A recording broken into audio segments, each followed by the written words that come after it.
Bonjour à toutes et à tous et bienvenue dans ce temps de parole sur Quasi FM, le 106.9 et sur KTV. On attaque le premier temps de parole de cette matinale, Samuel, avec le premier invité, c'est Najim Hamada qui est sur notre plateau. Najim Hamada, bonjour. Bonjour messieurs.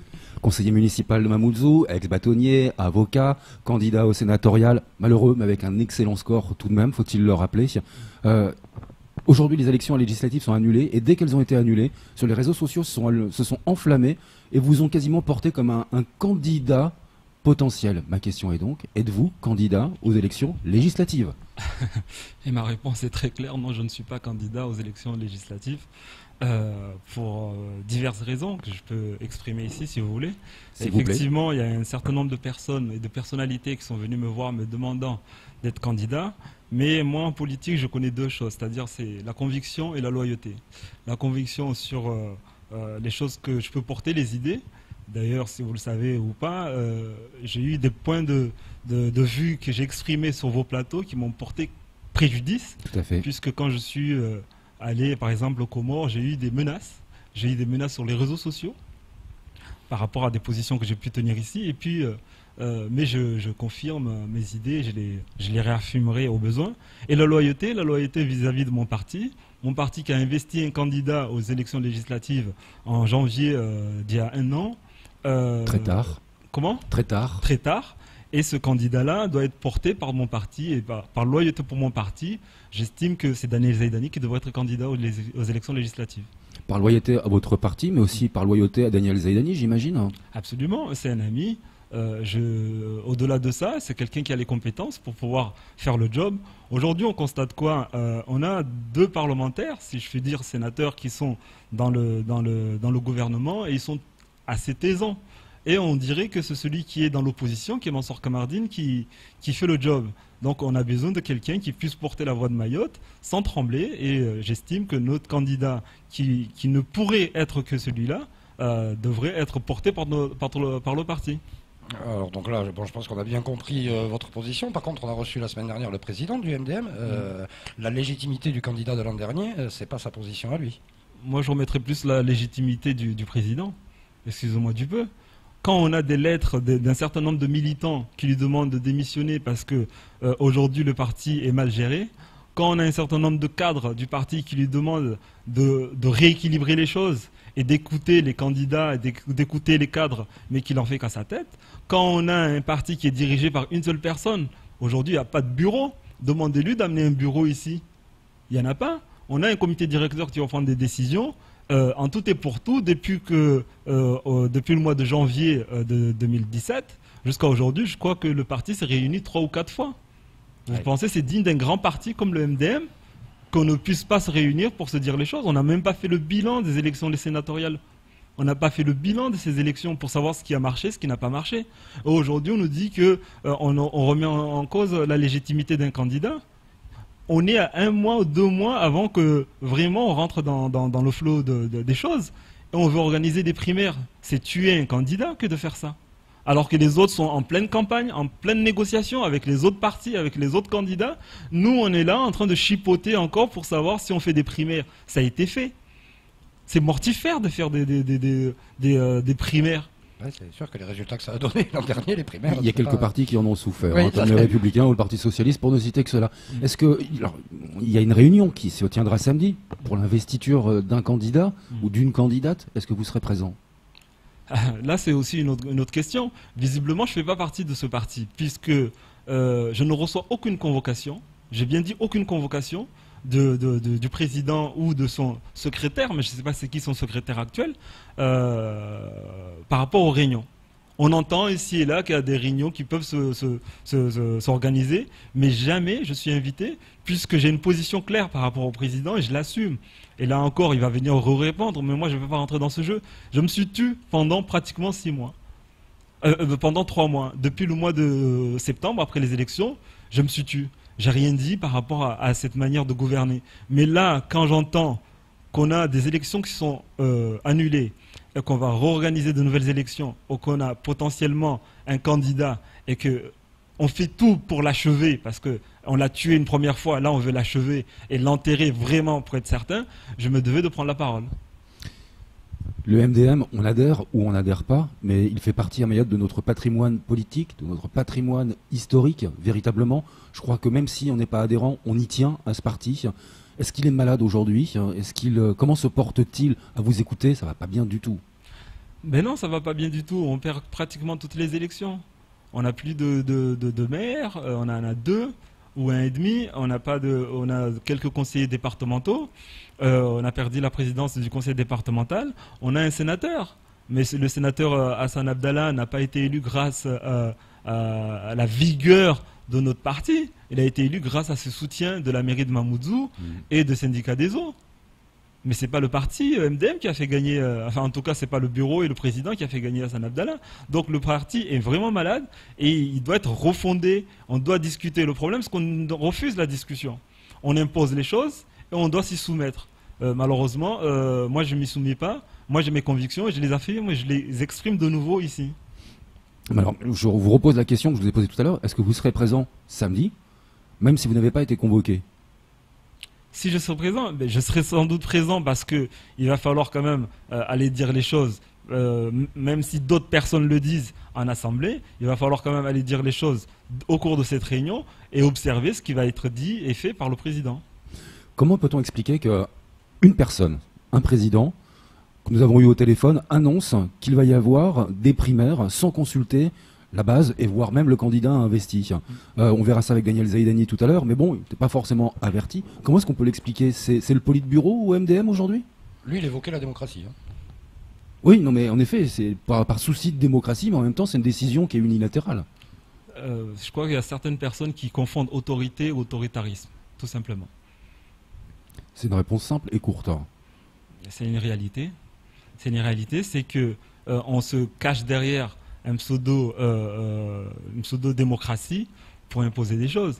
On sait très bien que démocratiquement, les candidats investis en janvier 2017 étaient telle personne. Ça n'a pas empêché que malgré cette voix portée par les militants, les adhérents du parti, en désignant des candidats, qu'on ne fasse pas campagne pour ces candidats-là. C'est une réalité, vous le savez très bien. Si j'ai pu chuter, c'est parce que je n'ai pas été soutenu par le président du MDM. Vous le savez très bien. Et le maire d'Omsamboro également, qui est un candidat MDM, par Issa Abdou, qui est MDM également. Enfin, oui, dans une majorité les Républicains, mais qui est MDM en effet. Oui. Pour moi, ça ne fait pas de doute que Daniel Zaidani, de par sa légitimité du premier tour et de ses résultats, sera réinvesti, sera porté par le MDM. Est-ce que vous ferez campagne avec lui s'il est investi, à ses côtés? Mais la question, je répondrai comme la dernière fois, on m'avait posé pratiquement la même question. Elle est saugrenue cette question. Moi, je fais partie d'une famille politique. J'ai un candidat qui sera investi de nouveau par le parti. Forcément, je suis à ses côtés. En fait, c'est peut-être une question saugrenue et très simpliste, mais c'est peut-être aussi pour relancer un peu et le MDM et vous dire, vous avez une opportunité déjà de défendre son programme et vous la saisissez pas, tant pis. Non, pas du tout. Monsieur Zaidani, il me semble, hein, qui est le prochain invité, il va venir se défendre. Et encore une fois, nous, on joue le jeu. On va respecter les choses, dans le sens où il y a une réunion qui est prévue demain. On va attendre les résultats de ce qui va en sortir. Et après, s'il faut rentrer en campagne, ça sera forcément à partir de lundi. Très bien. Il y a un peu plus d'1 an, pendant la campagne pour les sénatoriales, déjà vous dénonciez tous ces dysfonctionnements au sein du MDM. Plus d'1 an après, on est toujours dans la même situation. Qu'est-ce qui explique cette inertie?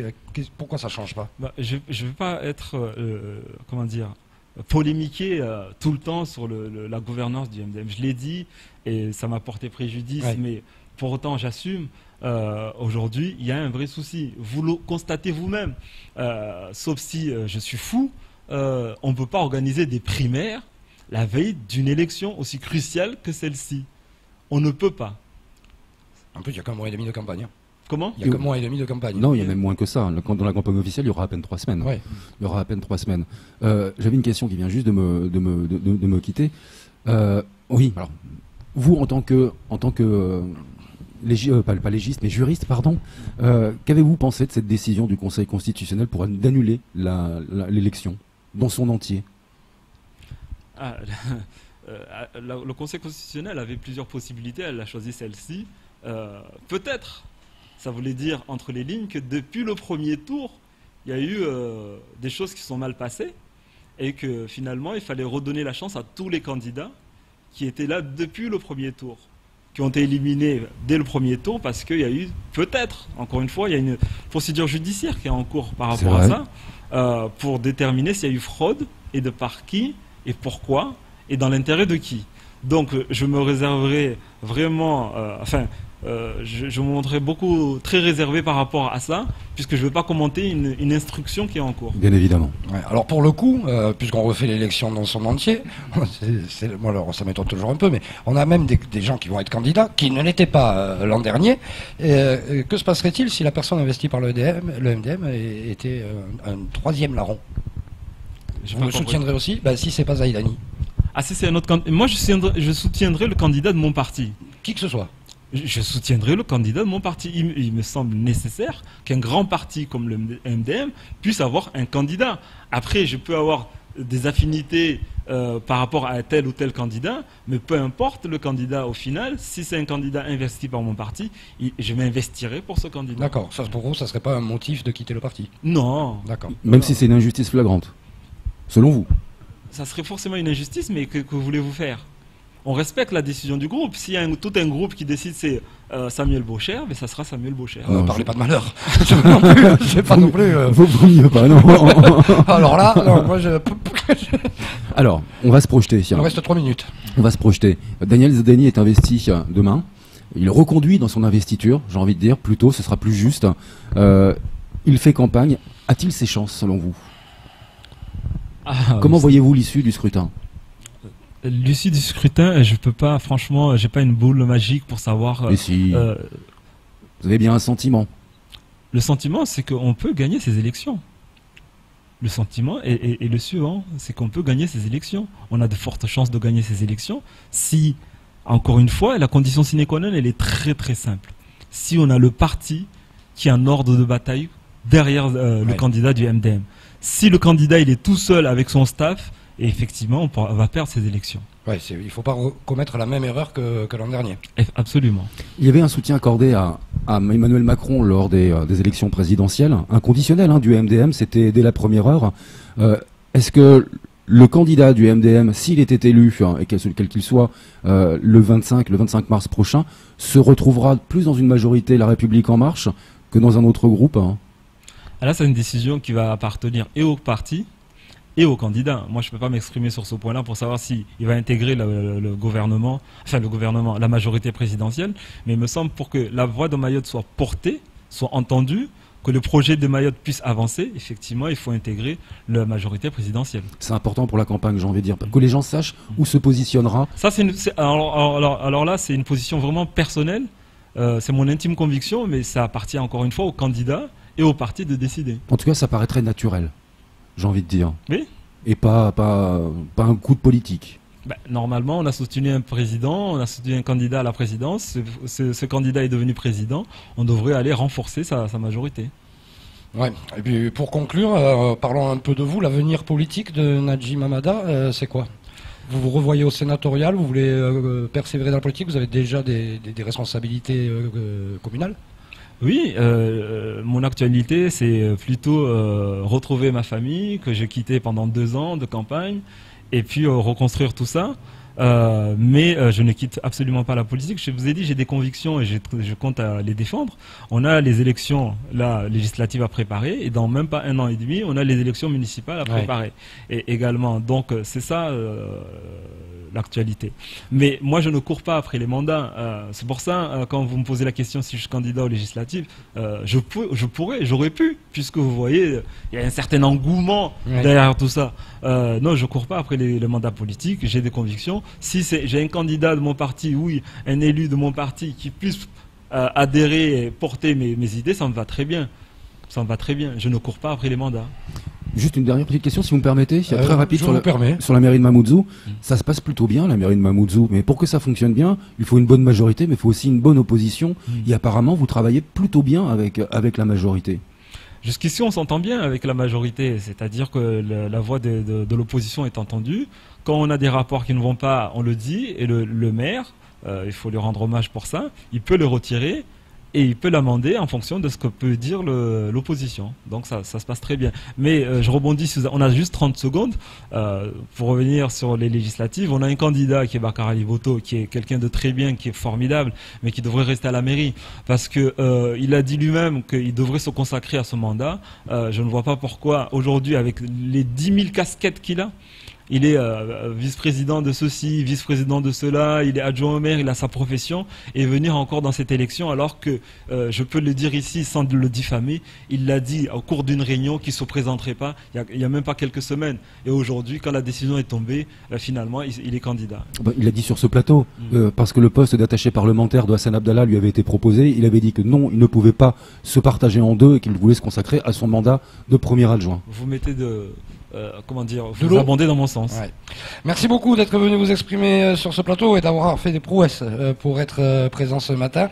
C'est tout pour ce temps de parole. Merci, messieurs.